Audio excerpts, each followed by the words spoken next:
Well, good morning. It's good evening. It's afternoon when we're taping this. And today I have a special guest, Mr. Yanches, who teaches at Centennial High School. And I had him for English and public speaking. And he's my guest tonight, so get ready. Well, thank you for having me here, Michael. You're welcome. Now, about teaching, what exactly made you decide to be a teacher? Well, my becoming a teacher was not planned. In fact, it was kind of directed and guided. I was actually involved in sales. At the last position I held was in real estate. And the recession hit in 1979 when the Iranians took the hostages at our embassy. And I just wasn't real happy about staying in sales. I was kind of empty, knew that I wanted to do some things, so I just went back to school with the general idea. I was 29 years old of getting an education and kind of thought I'd become maybe a writer or an editor.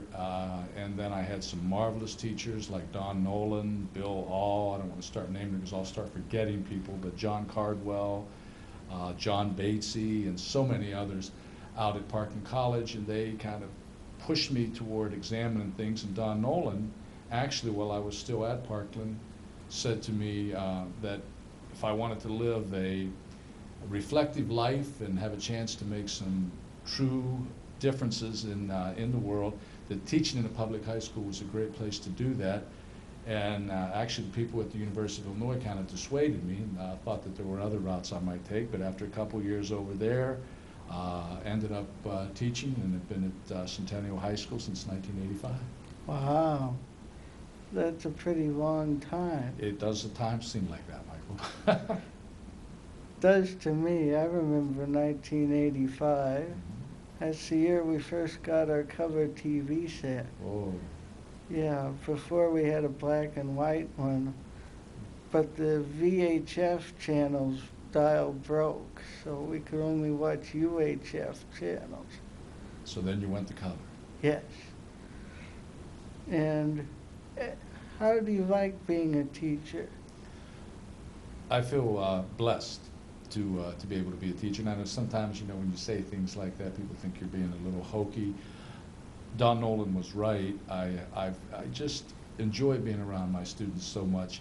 You know, granted, there are days when there are fights or when young people are hurt, whether it's a disease or a divorce or a personal tragedy. There are challenges and difficult times. It's not all, you know, Disneyland and running around, but the fact is there's always energy. There's a hope that I see in young people, and they make me feel alive. It's exciting. I get to spend time every single day with things that I absolutely love, with language, with talking, obviously I love, with theater, with performance, with literature. Get a chance to spend with young people, and it's just 20-some years now. This will be my 24th year. I've just been around some incredible young people, and I think each young person is incredible in his or her own right. So it's, I can't say how fortunate I feel to be able to have been a teacher, especially since it was something that I didn't come around to till, you know, into my 30s. Well, I do remember you as a teacher, and I thought you did a very good job of teaching. And I remember some tough times and some fun times we had together. Do you remember any fun times in particular? Well, I remember when you had Marquise, and you Yes, I remember Marquise well. and you'd have fun with him. We used to tease quite a bit. He was a very personable young man. Quite a football player, quite an athlete. Yes. And very bright young man. Mm-hmm. How about the hard times? I'm just curious because one of the joys of teaching is running into former students. And I always go, oh, I loved your class, but often if I ask, oh, what do you remember? Or what did you really like? They have trouble with that. Is there anything where were we tough? DOL. Oh, yeah, that grammar has a way of not being the fondest memory that people carry out of English class, that's true. Yes, and I thought you pulled it off very well. Well, thank you. And about the incandescent light bulb being banned, so The incandescent light bulb is going to be banned? that's what they're saying now.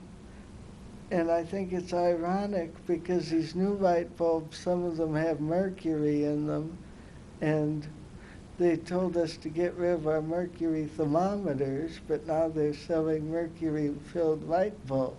Well, I think that energy is, and the creation of alternative energy sources is probably one of the greatest challenges facing our country today. So I think we're going to have some changes and move in that direction.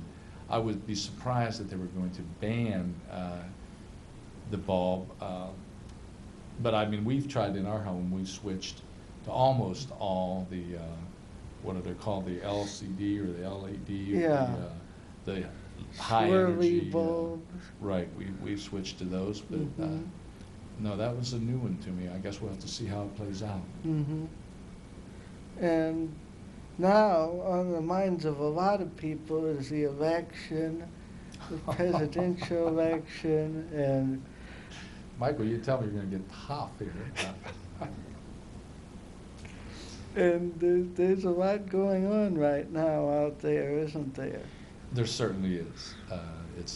We're at what many people believe, and I probably would count myself among them, a crossroads in the development of America, and that's not necessarily pointing to saying, oh, this group has been wrong or this group needs to come in, but I think that what a writer named Fareed Zakaria, he writes a column for Newsweek and has a television show on CNN. He's just written a book called The Post-American World, and it's not a doomsday about America, but it's pointing out, the book points out that the rest of the world, and he calls it the rise of the rest, not just China and India, but throughout the world, their economies have grown greatly, and they want what we've had in America here for many years. And as a result, not just economically, but culturally, there are just so many changes, the diversity in America, so I think that this coming presidential election is extremely important. I'm excited about it for many reasons. One of the reasons that I am really excited connects to my teaching. I've always tried to encourage my students, regardless of who they vote for. Obviously, I'd be happier if they like the same candidate that I like, but I always try to be, as a teacher, somewhat, reserved and hold back, because I think it's unfair for me to try to influence students politically. At the same time, I feel responsible for making them question politically and examine, and I've never seen as many young people involved in the election, talking about it, watching CNN a little bit more than I ever have. I've been very disappointed at times by the kind of general apathy from that, group of seniors that are just hitting that age, and that 18 to 24 demographic group. So this year I'm seeing more excitement, more involvement, so I'm really excited about the election. Well, I'll be 25 tomorrow, so that's... And you're going to vote, right? Yes. All right. Yes, I'm going to vote. And that'll be in November. Mm-hmm. And right now it'll be August tomorrow, or when you're watching this, Right. it is August. Right. So now you're from Pennsylvania, right? How do you remember that? I am. I was born in Uniontown, Pennsylvania. Yes, I remember. That's amazing. You've been out of school now, what, about 7 years? Yes. I was born in Uniontown, Pennsylvania, and I grew up in a town just about an hour from there called Steubenville, Ohio. Mm-hmm. So western Pennsylvania, eastern Ohio. That's the Right. accent you hear. Yeah. I almost moved to Ohio a few years back. Whereabouts? Columbus, Uh, Gahanna. nice town, yeah. Mhm. Mm-hmm. Very nice area. I have an uncle who lives there, so he thought me and my grandparents and my mom should live there close, but it didn't work. So Well, I'm sorry it didn't work, but the Buckeyes' loss is the Illini's gain. I'm glad you're still here. yes, Yes, the Go Illini. Go Illini. And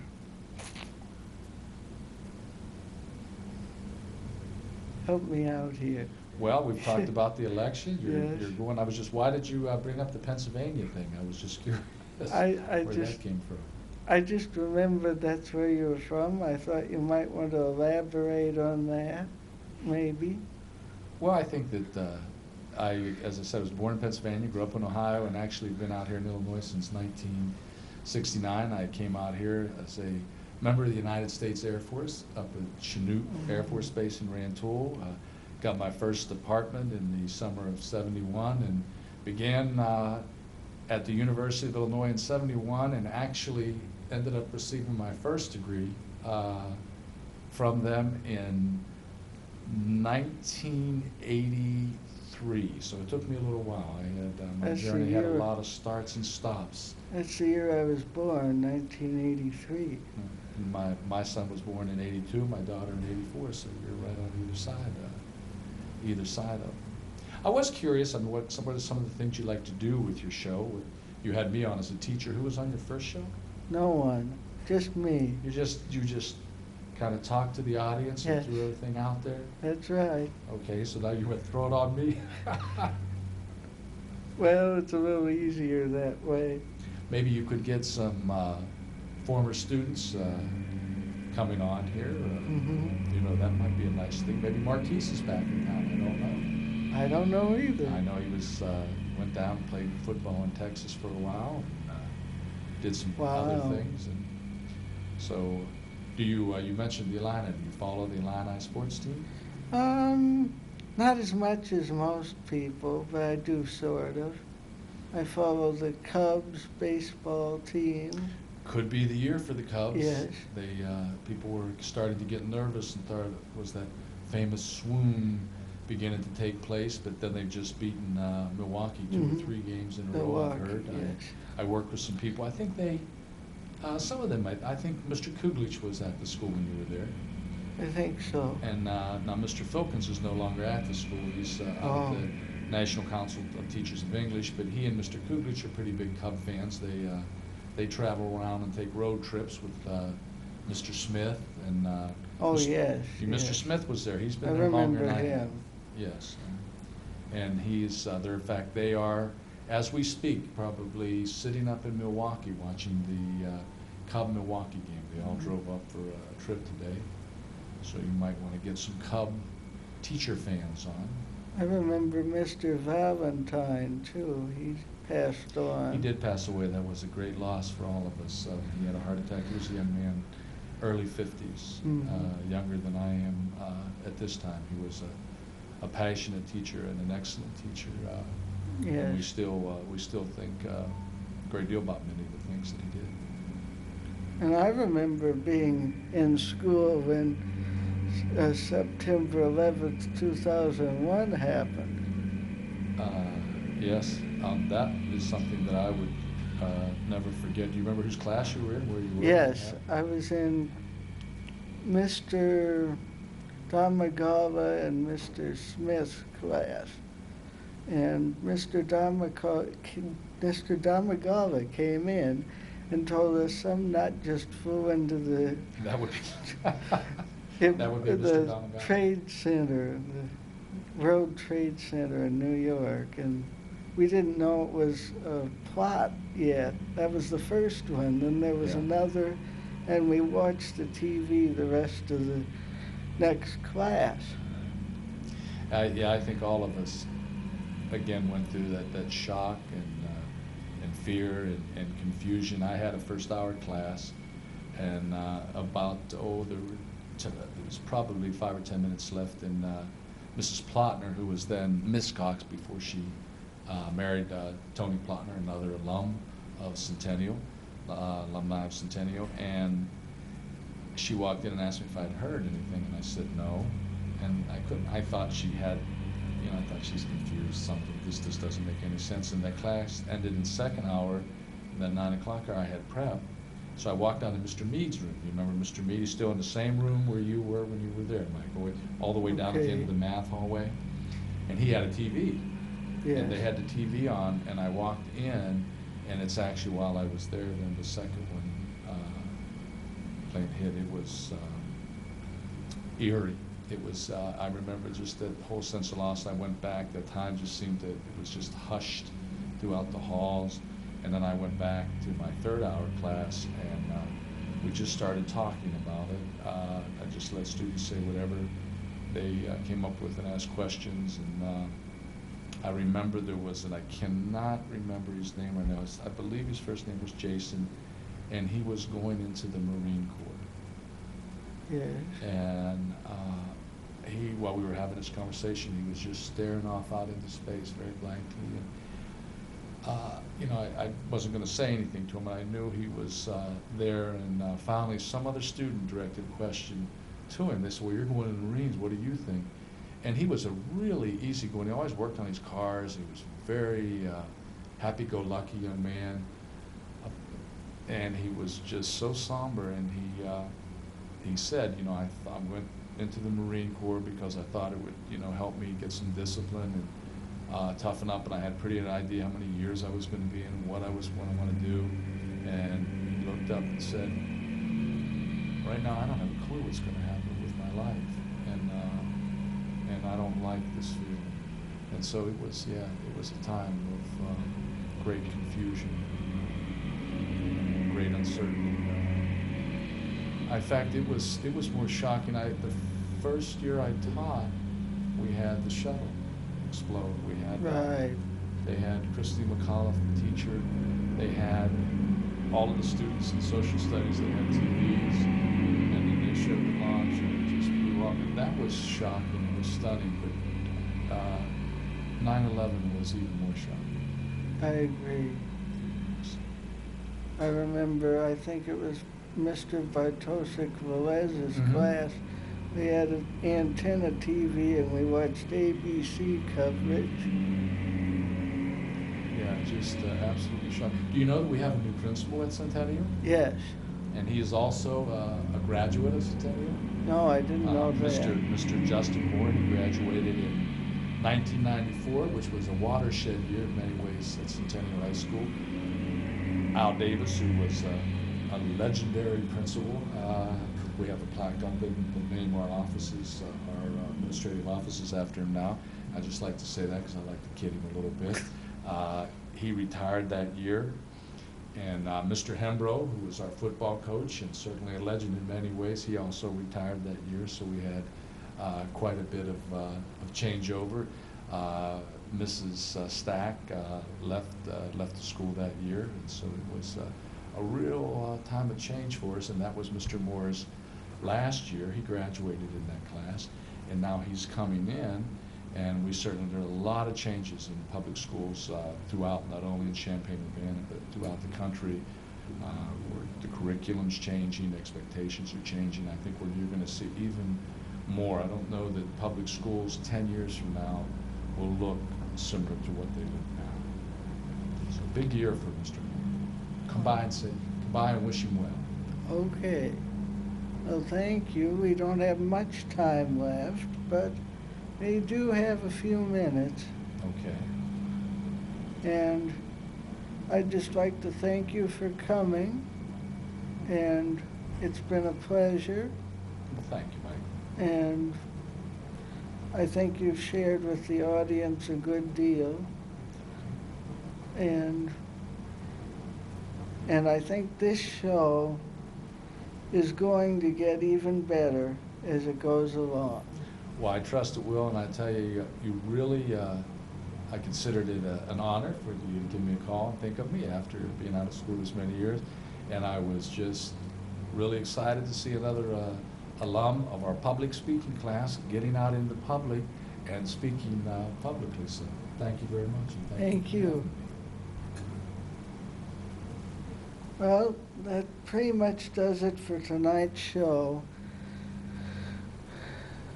Yep.